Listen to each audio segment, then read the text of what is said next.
Hello friends. Hello and hi. How are you? कैसे हैं आप सभी लोग? इंद्राज सिविल सर्विसेज में आपका स्वागत है। मैं हूं अनुज पटेल। आज हम क्लास 8 की बुक है सामाजिक एवं राजनीतिक जीवन भाग 3 एक नई किताब की शुरुआत करेंगे और इसमें सीखेंगे पहले चैप्टर से ही कि क्या है क्या नहीं। तो चलिए देखते हैं शुरुआत में क्या है इसमें। तो हम बात करते हैं अगर, तो ये देखिए सामाजिक एवं राजनीतिक जीवन भाग 3 और क्लास 8 की बुक है। और इस टॉपिक में हमको पढ़ना रहेगा सबसे अच्छी कि इस जो बुक है इसमें आपको यूपीएससी से रिलेटेड चाहे पॉलिटी हो, चाहे सोशल इशू हो, चाहे सोशल जस्टिस हो, इन तीनों में आपको काफ़ी कुछ सिलेबस कवर करेगा। आपकी बेसिक जानकारी से रिलेटेड क्वेश्चन, पीटी फैक्ट, बहुत सारी चीज़ें इसमें कवर होंगी, क्योंकि इसमें आपको बहुत कुछ ऐसी चीज़ें देखने को मिलेंगी। हो सकता है आपने पहली बार कुछ देखी हो सकता है मैंने भी पहली बार कुछ देखी हो। आगे देखेंगे कैसे चर्चा करेंगे तो पता लगेगा, बताएंगे आपको। तो यूनिट अगर हम बात करें पहली यूनिट की, तो पहली यूनिट है समाज भारतीय संविधान एवं धर्मनिरपेक्षता। इसके अगर चैप्टर्स की बात करें तो पहला चैप्टर है भारतीय संविधान और दूसरा चैप्टर है धर्मनिरपेक्षता की समझ। और यूनिट 2 की बात करें तो संसद तथा कानूनों का निर्माण। तो इसके चैप्टरों की बात करें तो पहले चैप्टर अगर इसका मतलब किताब का अगर देखेंगे तो तीसरा चैप्टर है हमें संसद क्यों चाहिए, और चौथे चैप्टर में कानून की समझ। और अगर यूनिट 3 की बात करें अगर हम, तो न्यायपालिका की बात करेंगे तो न्यायपालिका है चैप्टर 5, और चैप्टर 6 है हमारी आपराधिक न्याय प्रणाली, ये चैप्टर 6 में है। और इकाई 4 यूनिट 4 की बात करेंगे तो सामाजिक न्याय और हाशिए की आवाज़ें, चैप्टर 7 है हाशिएकरण की समझ, और चैप्टर 8 है सशक्तिकरण को से निपटना। ठीक है। और यूनिट 5 है आर्थिक क्षेत्र में सरकार की भूमिका, और चैप्टर 9 है कि जन सुविधाएं क्या हैं, और चैप्टर 10 है कानून और सामाजिक न्याय की बात करेंगे। तो चलिए हम स्टार्ट करते हैं आज यूनिट फर्स्ट भारतीय संविधान और धर्मनिरपेक्षता। और भारतीय संविधान की शुरुआत करेंगे पहले चैप्टर से। तो यूनिट 1 है भारतीय संविधान और धर्मनिरपेक्षता, और यूनिट 1 ठीक है। और यूनिट 1 में शुरुआत में ये शिक्षकों के लिए है, इसमें से मैंने कुछ आपके लिए निकाला है। कुछ ऐसी चीज़ें हैं, अगर हम बात करें भारतीय संविधान, तो भारतीय संविधान की हमें ज़रूरत क्यों पड़ी, जबकि हमें तो पहले से ही हम एक समाज में रह रहे थे, वहाँ सभी लोग मिलजुल के रह रहे थे, फिर हमें एक संविधान की ज़रूरत क्यों पड़ी। तो इसकी हम चर्चा अगर ऐसे समझें कि एक जैसे हम खेल के मैदान में बहुत सारे खेल के से रिलेटेड बहुत सारे नियम होते हैं, तो एक खेल के मैदान में बहुत सारे दर्शक दीर्घा होते हैं, तो ठीक है उसमें बैठे हुए बहुत सारे खिलाड़ी भी हैं, तो उनको एक साथ अगर उनको कुछ मतलब एक कॉमन नियम लिखना हो खेल से रिलेटेड, तो हमें एक उनका कॉमन रूल्स बुक बनानी पड़ती है। तो उसी तरीके से हमको संविधान की ज़रूरत पड़ती है। इन्हीं खेलों से चैप्टर से इस एनसीईआरटी की बुक ने आपको इसमें समझाया है। तो हम सबसे पहले जानेंगे कि भारतीय संविधान की चर्चा एक ऐतिहासिक संदर्भ में प्रस्तुत की गई, हम सभी लोग जानते हैं। जैसे अपने बेसिक शासन काल में जब अंग्रेज भारत आए, उन्होंने धीरे धीरे व्यापार से व्यापार करने के माध्यम से यहाँ पे राज करना शुरू किया, और फिर उन्होंने लगभग पूरे भारत पर राज किया। इसका मकसद ये है सिर्फ कि विद्यार्थियों की इस बात का एहसास कराना कि हमारे उपनिवेश विरोधी संघर्ष से भारतीय लोकतंत्र पर क्या क्या प्रभाव पड़े। ठीक है, क्या उपनिवेश विरोधी संघर्ष से भारतीय संविधान को बनाने में कोई उपयोगिता मिली, इसको भी हम समझेंगे। और उपनिवेशवाद के दौरान जो भारतीय जनता ने जो जो दंश झेले, जो जो संघर्ष और कठिनाइयाँ झेली, उनको भी हमारे संविधान में समाहित किया गया है। हमारे संविधान निर्माताओं ने क्या किया, उन चीज़ों को भी अपने संविधान में बाकायदा लिखित रूप से लिखा है, और उनकी उन संघर्षों या उनकी कष्टों का निवारण या उनकी समस्याओं के निवारण से संबंधित कानून बनाने के लिए सरकार पे जोर देकर चर्चा की गई है हमारे संविधान में। और अगर हम धर्मनिरपेक्षता की बात करें, तो धर्मनिरपेक्षता की सबसे प्रचलित परिभाषा इस समझ पर आधारित है कि धर्म और राज्य दोनों एक दूसरे से अलग रखना जाना चाहिए। यही हमारे भारतीय संदर्भ में भी है कि अगर भारतीय धर्म जो अगर राज्य किसी एक धर्म को बढ़ावा नहीं देगा, अगर सभी धर्मों को बढ़ावा देगा, ठीक ऐसा है हमारे धर्मनिरपेक्षता में, भारतीय संविधान में। इसी यहाँ इसी परिभाषा को एक प्रस्थान बिंदु के रूप में देखा गया है और उसके आधार पर दो जटिल विचारों की व्याख्या की गई है। पहला विचार इस बात की ओर संकेत करता है कि राज्य और धर्म के बीच फैसला क्यों महत्वपूर्ण है, पहली चर्चा ये है। दूसरा है कि इस बात पर जोर देता कि भारतीय धर्मनिरपेक्षता का कौन सा खास पहलू है। ठीक, आप इस पे भी सोचेंगे समझेंगे। फिर हम अगर बात करें धर्म और राज्य के बीच पृथक्करण के दो महत्वपूर्ण कारण हैं। ठीक, ये सेपरेशन ऑफ पावर जैसे चलता है उसमें अपनी आसक्तियों के पृथक्करण में, जब अपने यहाँ सरकारों के संचालन में आर्टिकल 50 की बात करेंगे, उसी तरीके से धर्म और राज्य के बीच पृथक्करण क्यों जरूरी है। पहला कारण है कि धर्म को दूसरे धर्म यानी अंतर धार्मिक वर्चस्व स्थापित नहीं होना चाहिए। एक धर्म का क्या है, दूसरे धर्म यानी अंतर्वाद इंटर रिलीजियस वर्चस्व नहीं स्थापित होना चाहिए। दूसरी बात है कि धर्म के भीतर जो विभिन्न प्रकार के वर्चस्व होते हैं, यानी धार्मिक वर्चस्व के लिए जैसे क्या है, हिंदू धर्म में या मुस्लिम धर्म में भी क्या है, लोग अपने अपने ही ग्रुप के अंदर अपने को धार्मिक वर्चस्व स्थापित करने के लिए क्या है, लोगों पर जबरन थोपते हैं अपनी चीजें, तो उसे इंट्रा रिलीजियस कहते हैं। क्योंकि एक समुदाय के अंदर की बात जब कर देंगे तब हम इंट्रा में चले जाएंगे, अंतर धार्मिक में। और जब दो धर्म अलग अलग होंगे, चाहे दो व्यक्ति अलग अलग हों, इसी को चाहे दो व्यक्ति के संदर्भ में समझ लीजिए, चाहे दो धर्म के बीच में समझ लीजिए, उसी तरीके से इंटर रिलीजियस और इंट्रा रिलीजियस के वर्चस्व को हम देखेंगे। उनका विरोध किया जाना चाहिए। ठीक, उनका विरोध किया जाना चाहिए, ये हमारा संविधान कहता है। तो उदाहरण के लिए इस अध्याय में हिंदू धर्म के भीतर छुआछूत के चलन पर क्या है, चर्चा की गई है। इस प्रथा की वजह से ऊंची जातियों के लोगों को कुछ निचली जातियों के लोगों पर क्या है, दबदबा कायम करने का मौका मिलता है। ठीक है, ये चीज को हम देखेंगे। और धर्मनिरपेक्षता के संस्था का धर्म से विरोध है। ठीक है, धर्मनिरपेक्षता संस्था का धर्म जो होता है उसे इंस्टीट्यूशनल जो रिलीजन होता है, जो उसके विरोध से इसका मतलब है कि यह सोच धर्मों के बीच और धर्मों के भीतर स्वतंत्रता और समानता को प्रोत्साहित करता है। ठीक है, धर्मों के बीच और धर्मों के भीतर स्वतंत्रता को क्या करता है, समानता को प्रोत्साहित करता है। ठीक, इस चीज पे भी हम देखेंगे। और भारतीय धर्मनिरपेक्षता की एक अनूठी विशेषता क्या है, तो देखते हैं। भारतीय धर्मनिरपेक्षता राज्य को धर्म से अलग रखकर व्यक्तियों के धार्मिक स्वतंत्रता की रक्षा करती है। जैसे क्या है, अपने यहाँ मौलिक अधिकारों में भी व्यक्ति को अपने अंतःकरण से धर्म को मानने और उसको प्रचार करने की स्वतंत्रता है। ठीक है, लेकिन यह अवधारणा धर्मों के भीतर भी गुंजाइश पैदा करती है। उनके अंदर जो सुधार की गुंजाइश क्या होगी, मिसाल के तौर पर इसके जरिए छुआछूत, बाल विवाह जैसी कुरीतियों के उन्मूलन पे दिशा बढ़ावा दिया जा सकता है। ये धर्म के द्वारा भी किया जा सकता है, इसलिए सरकार ऐसा बढ़ावा देती है। और जो धर्म को प्रचार प्रसार करते हैं वो उन चीज़ों को बढ़ावा देते हैं, जैसे छुआछूत, बाल विवाह जैसी कुरीतियों का भी प्रचार प्रसार करते हैं। जैसे अपने यहाँ देख लीजिए, जब मिशनरीज भारत आए थे तो मिशनरीज ने क्या, शिक्षा को बढ़ावा देने के लिए क्रिश्चियनिटी को भी बढ़ावा दिया, शिक्षा को भी बढ़ावा दिया। तो वो इस दिशा में भी काम करते हैं और अपने धर्म का प्रचार प्रसार भी करते हैं। फलस्वरूप क्या है, धार्मिक समानता धर्मों के भीतर और धर्मों के बीच स्थापित करने के जरिए भारतीय धर्मनिरपेक्ष राज्य धर्मों से दूर भी रहता है।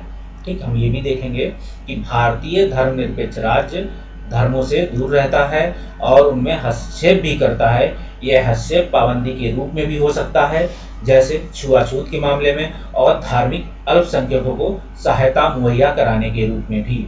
ठीक है, इस सब में धार्मिक अल्पसंख्यकों को सहायता भी मुहैया कराते हैं लोग, और छुआछूत के मामले में भी ये लोग क्या करते हैं, प्रचार प्रसार करते हैं और सरकार की नीतियों को भी इसमें बढ़ावा देते हैं। इस अध्याय में इस बात की व्याख्या की गई है, इसे सैद्धांतिक फैसला बताया गया है। ठीक है, इसका मतलब यह है कि राज्य की ओर से धर्म में किसी भी तरह का हस्तक्षेप संविधान में सूत्रबद्ध किए गए आदर्शों पर आधारित होना चाहिए। इसका मतलब यह है कि अगर कोई धर्म कहीं पे कुछ धार्मिक भावनाओं को भड़का रहा हो या कुछ ऐसी धार्मिक गतिविधियों में लिप्त हो जिससे दंगा होने की संभावना हो, तो राज्य उस पर हस्तक्षेप ले सकता है, एक्शन ले सकता है, तो उनके आदर्शों पर हस्तक्षेप करेगा। संविधान में सूत्रित किए गए आदर्शों के आधार पर लॉ एंड ऑर्डर बिगड़ने की संभावना हो तो राज्य उस पर एक्शन ले सकता है, हम सभी लोग जानते हैं। अब चलिए चैप्टर 1 में भारतीय संविधान को समझते हैं। तो भारतीय संविधान में देखिए हम देखेंगे कि खेलों में इसको हम चैप्टर 1 को हमने पार्ट 1 में रखा है, क्योंकि इसको 2 पार्ट में तोड़ा है चैप्टर 1 को, क्योंकि इसको एक्सप्लेन करने में ज़्यादा लंबा हो जा रहा था, तो इसलिए मैंने इसे पार्ट 1 कर दिया है। इसे पार्ट 1 माने आप, ठीक है।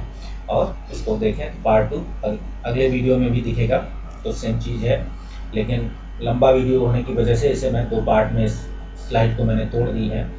तो हम इसे पार्ट 1 में आधा ही चैप्टर सीखेंगे, पार्ट 2 में हम 2 चैप्टर का शेष भाग देखेंगे। तो पार्ट 1 में चलते हैं। तो खेलों की तरह समाज के भी कुछ मूलभूत नियम होते हैं। जैसे हमारा समाज है, हम जहाँ रहते हैं वहाँ क्या है, वहाँ बहुत सारे लोग, बहुत सारे समुदाय के लोग होंगे, तो सबके कुछ ना कुछ नियम होते हैं, ठीक है। तो उस सोसाइटी में क्या है, वो सोसाइटी के लोग एक कॉमन वो विकसित कर लेते हैं कि क्या करना है क्या नहीं। उसी तरीके से हमारा संविधान क्या होता है, जो खेलों के जो है कॉन्स्टिट्यूटिव रूल्स होते हैं, उन्हीं से समाज का स्वरूप तय होता है, ठीक है। इन्हीं से ही समाज का भी तय रूप होता है। अलग अलग समाजों में फर्क पता चलता है इनसे। बड़े समाजों में कई अलग अलग समुदाय एक साथ रहते हैं, वहाँ नियमों में को आम सहमति के जरिए तय किया जाता है, ठीक है। जैसे बड़ा समाज है कोई, उसमें बहुत सारे समुदाय के लोग होंगे, तो उसमें क्या एक आम सहमति से कुछ नियम तय कर लिए जाते हैं। यही ऐसे ही कुछ संविधान भी इसी नियमों के आधार पर बनता है। तो देखो, आधुनिक देशों में यह सहमति आमतौर पर लिखित रूप से पाई जाती है। ये जो आधुनिक समाज, जब आधुनिक देशों में देखोगे तो कोई जब लिखित रूप से पाई जाती है तो ऐसे दस्तावेज ही नियम मिलते हैं, जिसे दस्तावेज में हमें ऐसे नियम मिलते हैं और उसे हम संविधान कहते हैं, ठीक है। तो इस तरीके से हम देख सकते हैं कि कैसे हैं कि वो दस्तावेज लिखे गए होंगे, उसी से रिलेटेड हम संविधान कहेंगे।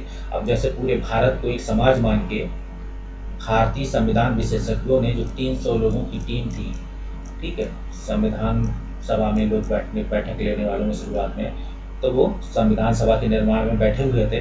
तो उन्होंने क्या है, पूरे देश के लिए आम सहमति से कुछ समाज के कुछ नियम होंगे, उन नियमों को लिखित रूप से किया होगा, एक दस्तावेज तैयार किया। उस दस्तावेज में फिर उन्होंने कई डिबेटें चली, कई उसमें सुधार हुए होंगे, फिर कुछ नए चीज़ें संशोधन हुए होंगे, कुछ नई चीज़ें भी डाली गई होंगी, ठीक है। तो फिर वो धीरे से फिर एक कैलकुलेटिव चीज़ निकल के आई और उसे हम संविधान के रूप में जानते हैं, जिसके अंत में सभी संविधान विशेषज्ञ या संविधान निर्माताओं ने क्या किए, अपने सिग्नेचर किए और उसे अंततः हमने संविधान कहा। और उसी के आधार पर आज हमारा संविधान से कानून और सरकारें चलती हैं, ठीक है। कानून, उसी संविधान के आधार पर कानून बनते हैं और उसी के आधार पर सरकारें भी बनती हैं, और हमारे कामकाज भी, हमें अधिकार भी मिलते हैं, हमारी ड्यूटीज भी मिलती हैं हमें, और हमारे वेलफेयर के लिए सरकार हमें लिए काम करती है, उनसे रिलेटेड नए कानून भी बनाती है। तो देखिए, और इन सब की रक्षा के लिए उसमें हमारे संविधान में न्यायपालिका की भी लिखित रूप से व्यवस्था की गई है, ठीक। तो उस व्यवस्था के तहत इन नियमों पर आधारित किसी को अगर किसी के अधिकारों का हनन होता है तो वो सीधे सुप्रीम कोर्ट जाएगा। अधिकार अगर मौलिक अधिकार हैं तो सीधे सुप्रीम कोर्ट जाएगा, अगर और कोई कानूनी अधिकार है तो राज्य हाई कोर्ट जाएगा, ठीक है।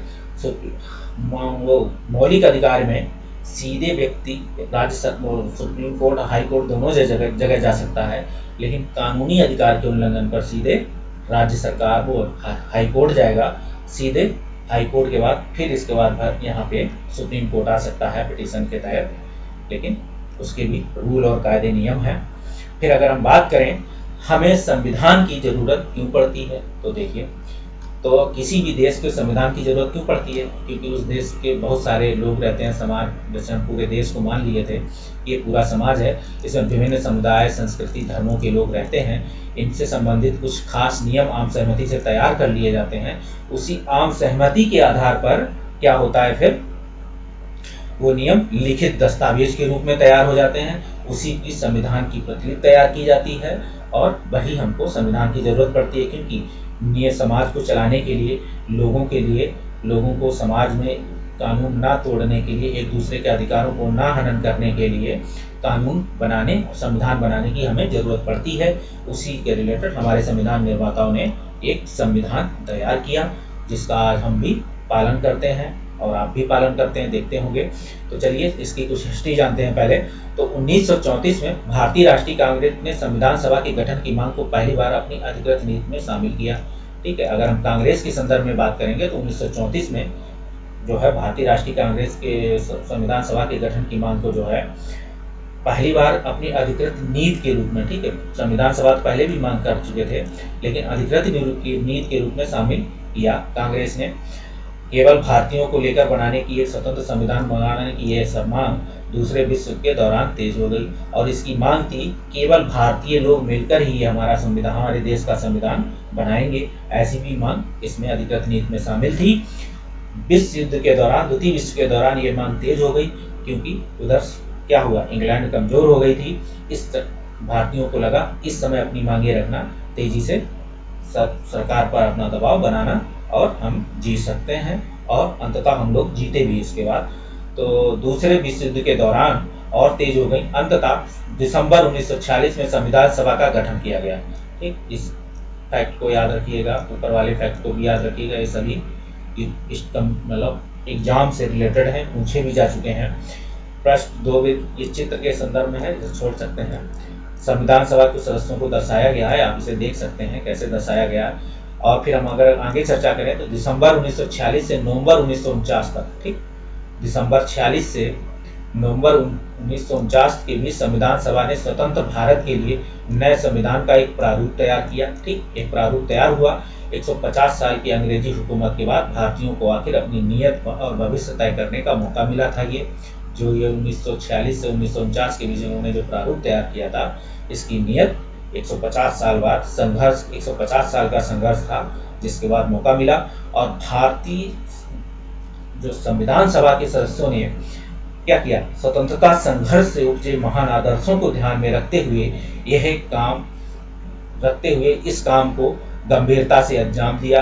ठीक है, संविधान सभा के कामों के बारे में आप इस अध्याय में पढ़ेंगे। अब फिर हम जानेंगे कैसे हुआ। तो प्रधानमंत्री जवाहरलाल नेहरू संविधान सभा को संबोधित कर रहे थे। आप देखे होंगे, ये देख रहे हैं, नेहरू जी अपने संविधान सभा को संबोधित कर रहे थे उस समय, जब दिसंबर 1946 से नवंबर 1949 तक जो संविधान सभा से अपना नया प्रारूप तैयार हो रहा था।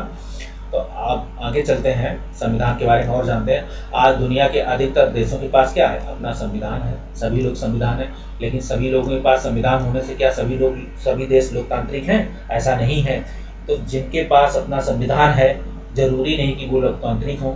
तो संविधान होना अलग बात है, लोकतांत्रिक होना अलग चीज है। ठीक, तो आमतौर पर सभी लोकतांत्रिक देशों के बारे में उम्मीद की जा सकती है कि उनके पास संविधान होगा। ऐसा कहा जाता है कि जो लोकतांत्रिक देश हैं, उनसे उम्मीद की जाती है कि उनके पास जरूरी संविधान भी होगा। हर देश का अपना एक संविधान होता है, चाहे लिखित हो चाहे अलिखित हो। ठीक है, उनके नियमों के कुछ आधार प्रारूप, कल्चर, ट्रेडिशन के परंपराओं पे चलता हो, लेकिन संविधान होता है, वो नियम होते हैं। लेकिन वो लिखित अलिखित के रूप में हो सकता है। किसी का संविधान लिखित होता है, किसी का अलिखित होता है। आज दुनिया के अधिकतर देशों का अपना संविधान लिखित है, क्योंकि उन्होंने उसे लिपिबद्ध कर दिया है। ठीक है, राइटिंग कर दी गई है उनकी, जिससे उन नियमों में कोई फेरबदल ना कर सके। लेकिन इसका मतलब यही नहीं कि जिन देशों के पास अपना क्या है, संविधान होते हैं, वे सभी लोकतांत्रिक देश ही होंगे। जैसा हमने अभी आपको ऊपर जरूरी बताया कि जरूरी नहीं कि जो के पास अपने संविधान हो वो सभी लोकतांत्रिक ही हो। बहुत सारे अपने पड़ोसी देश हैं जिनको आप चर्चा कर सकते हैं। ठीक, कि पड़ोसी देश में ऐसे कौन कौन से देश हैं जिनका अपना संविधान है लेकिन लोकतांत्रिक नहीं है। ठीक है, लोकतांत्रिक आंशिक लोकतंत्र है, लोकतंत्र के नाम को दिखावा है, लेकिन वास्तविक लोकतंत्र नहीं है, लेकिन संविधान है। आप देख सकते हैं, चाइना को देख सकते हैं और पाकिस्तान को देख सकते हैं। अभी म्यांमार में लोकतंत्र काफ़ी हद तक सक्सेस हो गया है, लेकिन अभी भी वहाँ आर्मी रूल्स के कुछ नियम हैं। ऐसे ही और भी कुछ पड़ोसी देश हैं जिनके बारे में आप पता कर सकते हैं। ठीक, इन चीज़ों को देखेंगे। संविधान कई उद्देश्यों की पूर्ति करता है। पहला, यह उद्देश्य उन आदर्शों को सूत्रबद्ध करता है जिनके आधार पर नागरिक अपने देश को अपनी इच्छा और सपने के अनुसार कर सकते हैं। ठीक है, संविधान इसलिए भी लिखा जाता है मेरे दोस्तों कि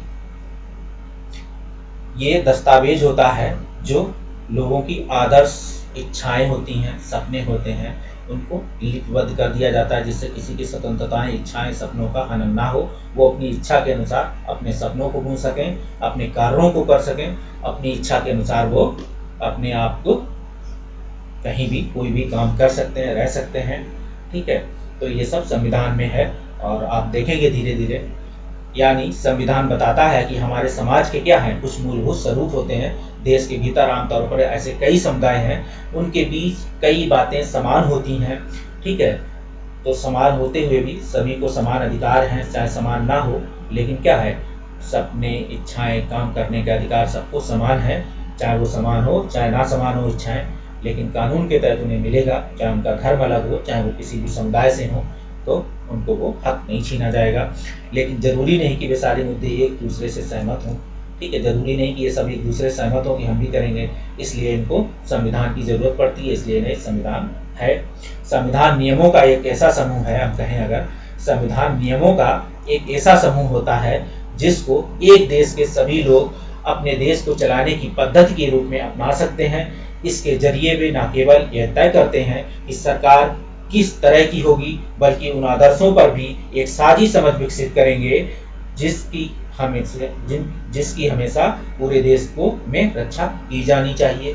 हम ये भी देखेंगे, संविधान नियमों का एक ऐसा समूह होता है जिसको एक देश के सभी लोग अपने देश को चलाने की पद्धति के रूप में अपना सकते हैं। ठीक है, अपने देश को चलाने की पद्धति के रूप में क्या है, अपना सकते हैं। इसके जरिए वो है न केवल तय करते हैं कि सरकार किस तरह की होगी, बल्कि उन आदर्शों पर भी एक साझी समझ विकसित करते हैं जिनकी हमेशा पूरे देश में रक्षा की जानी चाहिए। ये देखना होगा।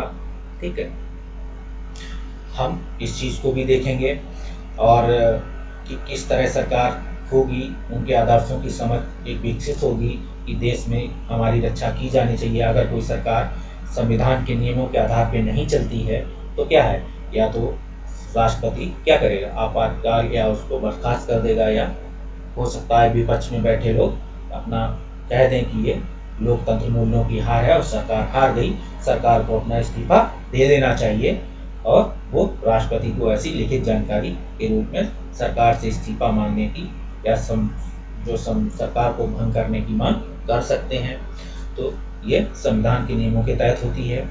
अब देखिए, हम दूसरे देशों की बात करें, अपना एक पड़ोसी देश है नेपाल, तो नेपाल में लोकतंत्र के लिए कई जन संघर्ष हो चुके हैं। हम देख चुके हैं कि जो वर्तमान में भारत को नेपाल का संविधान है वो कितने नंबर का है, एकदम अपडेट क्वेश्चन है। ठीक, तो उसको आप चेक करिए नेट से। तो 1990 में अगर चलते हैं, 1990 में हुए संघर्ष के बाद लोकतंत्र की वहाँ स्थापना हुई थी।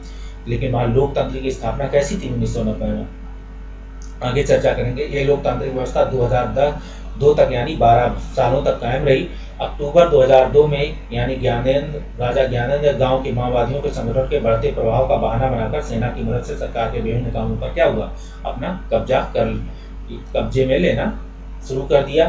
ठीक है, अब लेना शुरू कर दिया तो फरवरी 2005 में राजा ने शासन की बागडोर पूरी तरह अपने हाथों में ले ली। फिर पहले धीरे धीरे क्या हुआ, कुछ डिपार्टमेंट लिए, फिर 2005 आया तो पूरी बागडोर ले ली। अब नवंबर 2005 में माओवादियों ने राजनीतिक दलों के साथ एक 12 सूत्री समझौता कर लिया। उस समझौते के साथ, इस समझौते में आम लोगों को लोकतंत्र और अमन चैन बहाल होने की उम्मीद दिखाई दे रही थी। इसीलिए लोग क्या हुए, लोग नए लोकतंत्र के लिए जन आंदोलन करना शुरू कर दिए। लोकतंत्र के लिए चल रहे जन आंदोलन 2006 तक अपने शिखर पर पहुंच गया। आंदोलनकारियों ने राजा की ओर से दी गई छोटी मोटी रियायतों को क्या कर दिया, नामंजूर कर दिया। आखिर अप्रैल 2006 में राजा को तृतीय संसद बहाल करके राजनीतिक दलों को अपनी सरकार बनाने का मौका देना पड़ा और 2008 में राजतंत्र को खत्म करने के बाद नेपाल में लोकतंत्र बनाया गया। अगर हम यहाँ बात करें 1990 में क्या था, एक तरीके कहेंगे कि जो राजतंत्र लोकतंत्र था। ठीक है, राजतंत्रिक लोकतंत्र था, एक तरीके से ऐसे बढ़ावा था, इसको देखेंगे आगे। तो हाल में एक अंतरिम संविधान को मंजूरी मिली है। ठीक है, यह सवाल उठता है कि जब नेपाल में पहले से ही संविधान था तो नए संविधान की क्यों जरूरत पड़ी। ठीक, जरूरत क्यों पड़ी इसको भी देखेंगे। इसका कारण यह है, कुछ समय पहले नेपाल में जब एक राजतंत्र था तो वहाँ राजा का शासन था। 1990 में नेपाल का पिछला सिद्धांत इस आधार पर आधारित था कि शासन की सर्वोच्च सत्ता क्या होगी, राजा के पास रहेगी। नेपाल के कई नेपाल के लोग कई दशक तक लोकतंत्र की स्थापना के लिए जन आंदोलन करते आ रहे थे। इस संघर्ष के फलस्वरूप क्या हुआ, 2006 में आखिरकार उन्होंने राजा की सत्ता को खत्म करने में कामयाबी मिली थी। इससे पहले वो क्या कर चुके थे, उन्होंने राजनीतिक दलों ने, माओवादियों ने एक समझौता किया था 12 सूत्री। उसमें क्या था, लोकतंत्र की स्थापना पे पुरजोर से जोर दिया गया था। इसीलिए लोग जन आंदोलन करना शुरू कर दिए इसके राजतंत्र के खिलाफ। लोगों ने, नेपाल के लोग राजतंत्र के रास्ते पर चलना चाहते थे और उसके लिए उन्हें एक नया संविधान चाहिए था। हम ये भी देखेंगे, ठीक, ये भी हम देखेंगे कि कैसे काम किया। अब राजतंत्र की जगह लोकतांत्रिक व्यवस्था पर कैसे चलने के कारण सारे नियम बदलने होंगे, ठीक। अगर राजतंत्र की जगह लोकतांत्रिक शासन व्यवस्था पर चले होंगे तो सारे नियम बदले होंगे। सारे नियम बदलेंगे तो लोकतांत्रिक प्रक्रिया के तहत क्या होगा, समाज, उस देश की जो पूरा देश है उसको हम अगर खेल का मैदान मानेंगे तो उसमें क्या होगा, कुछ कॉमन नियम निकाले गए होंगे। लोगों के से रिलेटेड उनकी भावनाएं, उनके अधिकार, उनकी ड्यूटीज, उनके लिए कुछ जो उनके कार्य हैं, उनके सपने, उनकी इच्छाओं को रिलेटेड एक संविधान का निर्माण किया होगा। यही कारण है कि नेपाल के लोगों ने 2015 में अपने देश के लिए नया संविधान अपनाया, ठीक। वहाँ भी संविधान को लेकर बहुत ज़्यादा गठजोड़ रही, चर्चाएं रही, कई बार संविधान बनाया गया, ठीक, और कई बार टूटा है। संविधान का दूसरा मुख्य उद्देश्य क्या होता है, देश की राजनीतिक व्यवस्था को क्या करेंगे, तय करना। नेपाल के पुराने संविधान में कहा गया था कि देश की शासन की बागडोर राजा और मंत्रिपरिषद के हाथों में रहेगी। जिन देशों ने लोकतांत्रिक शासन पद्धति या राज व्यवस्था चुनी है, वहां निर्णय प्रक्रिया के नियम यह तय करने में संविधान बहुत अहम भूमिका अदा करता है, ठीक है। ये हम देखेंगे कि शासन की बागडोर राजा और मंत्रिपरिषद के हाथ में रहेगी। नेपाल के पुराने संविधान में ये चीज थी। जिन देशों में लोकतांत्रिक शासन पद्धति राज व्यवस्था चुनी है या राज व्यवस्था चुनी है, वहां निर्णय प्रक्रिया के नियम तय करने में संविधान अहम भूमिका अदा करता है। हम ये चीज जानते हैं, ये चीज आप देख सकते हैं या कोटेशन कहीं भी लिख सकते हैं या इसको रूप में क्वेश्चन भी बन सकता है यहाँ से। लोकतंत्र में हम अपने नेता खुद ही चुनते हैं, जानते हैं। अगर हम अपनी लोकतांत्रिक प्रक्रिया में देखें क्या है, हम अपने नेता कैसे चुनते हैं, हम सेंट्रल में अपने नेता लोकसभा में भेजते हैं, हम अपने से नेता कहाँ भेजते हैं, विधानसभा में भेजते हैं। और हम थर्ड स्तर पर भी अपने नेता, प्रधान जो तृतीय स्तर पर जो पार्टी बेस्ड चुनाव नहीं होते हैं, वहाँ भी हम क्या होता है, तुम्हारा प्रधान एक नेता ही होता है जो तुम्हारी लोकल समस्याओं का निपटारा करता है। तो पंचायती राज में भी हम उसको चुनते हैं, नेता को, एक तरीके से ताकि हमारी ओर से बेसत्ता का जिम्मेदारी के साथ इस्तेमाल करें। इस बात की संभावना बनी रहे, अगर हम जिसको नेता चुनते हैं तो हम इतना भरोसा करते हैं कि हमारी सत्ता का इस्तेमाल जिम्मेदारी के साथ करेंगे। फिर भी इस बात की संभावना हमेशा रहती है कि ये नेता सत्ता का दुरुपयोग कर सकते हैं। इस तरह की विकृतियों से बचाव का उपाय संविधान में हमें मिलता है। राजनेताओं द्वारा सत्ता क्या हो, लोकतंत्र में राजनेताओं द्वारा सत्ता का लोकतंत्र में संविधान में एक महत्वपूर्ण काम ये होता है, राजनेताओं द्वारा सत्ता लोकतंत्र के में संविधान के महत्वपूर्ण काम होता है। कोई नेता भी ताकतवर किसी दूसरे या कम ताकतवर समूह या लोगों के खिलाफ अपनी ताकत का इस्तेमाल ना करे, इस चीज का ध्यान रखा जाता है। अगर हम इसके कुछ चित्रों को देखें तो इसमें देखते हैं कि इन चीजों को कैसे मतलब कमजोर और ताकतवर के रूप में दिखाया गया। सुरेश अपनी कक्षा का मॉनिटर है, वह दबंग किस्म का लड़का है। अपने सहपाठी भी उसे पसंद नहीं करते हैं। क्लास टीचर श्रीमती राव अचानक क्लास किसी काम से बाहर जाना चाहती हैं। वह सुरेश को सब बच्चों की देखभाल करने के लिए बोलकर चली जाती है। सुरेश मौके का फायदा उठाता है और अनिल को तंग करने लगता है। खुद मॉनिटर है, ठीक, इसलिए वो दूसरे को तंग करता है। अनिल, आज मैं राव मैडम से तुम्हारी शिकायत करने वाला हूँ, ठीक है, लेकिन मैंने तो क्या किया है। तो श्रीमती राव के लौटने पर जब आप कक्षा के बाहर गई हुई थी तो अनिल शोर मचा रहा था, सबको परेशान कर रहा था, उसने मेरी बात नहीं सुनी, ठीक। तो इस बात अनिल, आज तुम्हें पूरी छुट्टी के बाद यहाँ रुकना पड़ेगा और उसमें 100 बार लिखोगे कि मैं मॉनिटर को तंग नहीं करूँगा। लेकिन मैडम, मैंने तो कुछ किया ही नहीं, ठीक। इस तरीके से क्या था कि ये ताकतवर थे, इन्हें पावर मिली हुई थी एक तरीके की।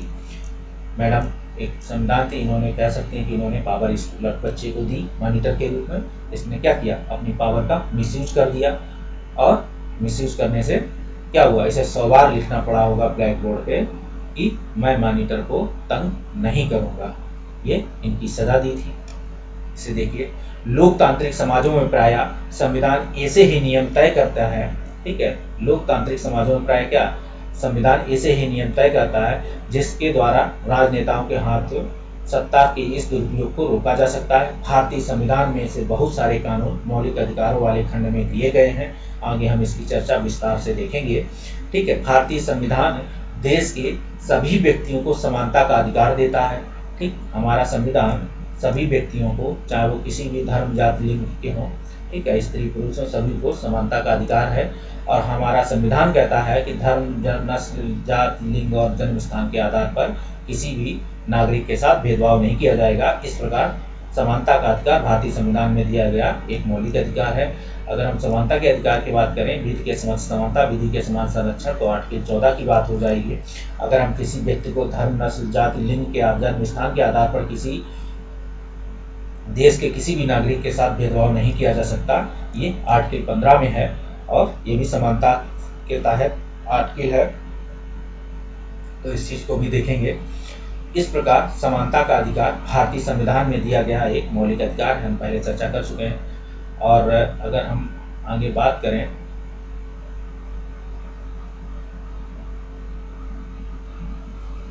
अब एक इस धर्म, जाति, लिंग के आधार पर समानता की बात करेंगे, जो मौलिक अधिकार है, तो इसको देखेंगे चित्रपट में। बच्चों के बीच में खेलों की घंटी बजने लगी, नहीं हम तो क्रिकेट खेलेंगे, ये बच्चों की टीम है, लड़कों की टीम है खासकर, ठीक है। चलो आज कुछ अलग खेलते हैं, बास्केटबॉल, ये लड़कियों की टीम है। जो इस पे लिंग आधारित भेदभाव को दिखाया गया है। शिक्षक इस विवाद पर हल करने के लिए दोनों पक्षों से हाथ उठाकर अपनी राय बताने के लिए कहते हैं। शिक्षक को मान लिया क्या, संविधान तो नहीं मानेंगे, संविधान मानेंगे तो ये संविधान के खिलाफ हो जाएगी। एक राय मानी गई है बहुमत के आधार पे, इसे बहुमत कह सकते हैं, ठीक है।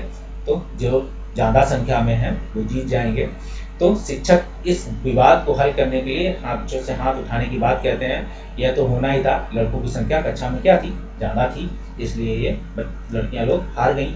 हाँ हम जीत गए, ठीक। ये लोग कहते हैं हम सदा वही करना पड़ता है जो लड़के चाहते हैं, क्योंकि उनकी संख्या कक्षा में ज्यादा है। लेकिन ये क्या है, ये संविधान की भावना के, जो संविधान में लिखित रूप से लिखा गया है, उसकी जो भावनाएं हैं संविधान की, उसकी विपरीत है देखा जाए। कि किसी धर्म, किसी भी लिंग के आधार पर किसी के साथ आप भेदभाव नहीं कर सकते हैं, सबको खेलने का अधिकार है, ठीक है। ऐसी एक आम सहमति के तहत करना चाहिए। मैडम को फैसला लेने का कोई और तरीका सोचना चाहिए ताकि हमारी इच्छा का भी गौर किया जाए। बिल्कुल सही बात है कि अगर संख्या में ज़्यादा है लड़के, जरूरी नहीं कि लड़कियों को खेलने नहीं मिलेगा, तो उनको या तो दूसरी जगह खेल का मैदान अवेलेबल कराया जाए, या कहीं भी कुछ उनको स्पेस दिया जाए, क्योंकि उन्हें भी अपने खेल को खेलना है। तो इस तरह को अस्वस्थ हालत जो है लोकतांत्रिक समाजों में पैदा हो जाते हैं। इसी तरीके जो लोकतांत्रिक अस्वस्थ हैं, क्या लोकतांत्रिक बहुमत के आधार पर क्या होगा कि कुछ लोग समाज के जो से कहेंगे बहुसंख्यक लोग क्या है, अल्पसंख्यक के अधिकारों को हनन ना कर लें, इसलिए हमारे संविधान की जरूरत है।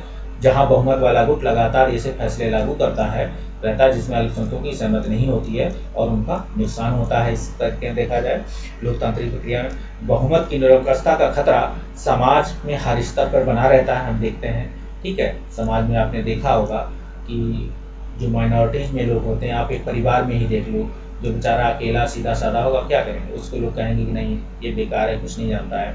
तो बाकी सब लोग एक जैसे होंगे तो वो एक राय एक मत के होंगे। संविधान में दिए गए नियमों से इस बात का ख्याल रखा जाता है कि अल्पसंख्यकों को किसी ऐसी चीज से वंचित नहीं किया जाए जो बहुसंख्यकों के लिए समान रूप से उपलब्ध हो। अल्पसंख्यकों पर बहुसंख्यकों की इस निरंकुशता या दबदबे पर प्रतिबंध लगाना भी संविधान का महत्वपूर्ण कार्य है, ठीक है, क्योंकि अल्पसंख्यकों को किसी ऐसी चीज से वंचित नहीं किया जा सकता है, क्योंकि ये संविधान के खिलाफ है, संविधान की नियमों के खिलाफ है, उनके अधिकारों के खिलाफ है, क्योंकि जो अधिकार तुम्हें मिले हैं सेम वही उन मिले हैं, ठीक है। अगर एक व्यक्ति भी है किसी अन्य धर्म जाति समूह का बाकी सभी व्यक्ति एक किसी अन्य जाति समूह धर्म के हैं, इस व्यक्ति के भी अधिकारों की रक्षा संविधान करेगा, ऐसा संविधान कहता है, क्योंकि वो भी संविधान या देश का हिस्सा है। अल्पसंख्यकों पर बहुमत, अब अल्पसंख्यकों बहुसंख्यकों की इस निरंकुशता या दबदबे पर प्रतिबंध लगाना संविधान का ही महत्वपूर्ण कार्य है, क्योंकि संविधान के लिखित नियमों के तहत ही आप अपने अधिकारों की मांग कर सकते हैं, कोर्ट जा सकते हैं, न्याय की मांग कर सकते हैं। यह दबदबा एक समुदाय द्वारा दूसरे समुदाय के ऊपर हो सकता है, ठीक है, जिसे अंतर सामुदायिक इंट्रा कम्युनिटी वर्चस्व कहते हैं। ये जैसे दो समुदाय हुए अलग अलग, ठीक, तो इन दोनों के बीच तो ये क्या हुआ, इंटर कम्युनिटी, अंतर सामुदायिक वर्चस्व। अगर एक ही समुदाय के अंदर एक समुदाय है, ऐसे कर देते हैं, इसे कर देते हैं ऐसे, तो ये बड़ा समुदाय है, छोटा समुदाय है, तो ये बहुसंख्यक लोग इस समुदाय के इस अल्पसंख्यक समुदाय के लोगों क्या है, वर्चस्व स्थापित करने की कोशिश कर सकते हैं। तो इसे कहेंगे।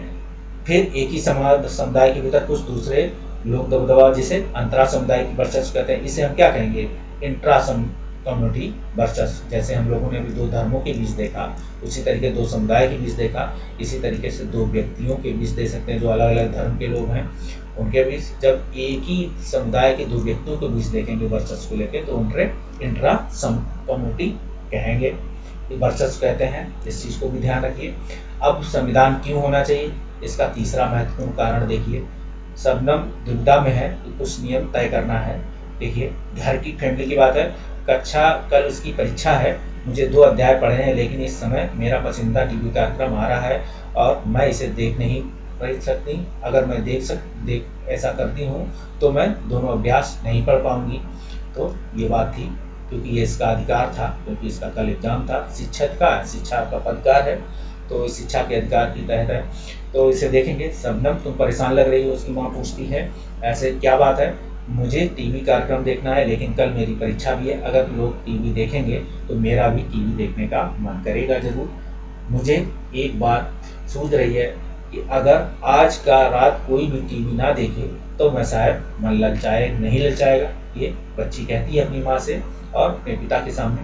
तो क्या है, ये बच्ची ऐसा करने से इस बच्चे को अपने पढ़ने के अधिकार के तहत, क्योंकि इसकी मन नहीं मानेगा, क्योंकि जो लोग देख रहे हैं ये, तो इसके अधिकारों का हनन नहीं होगा।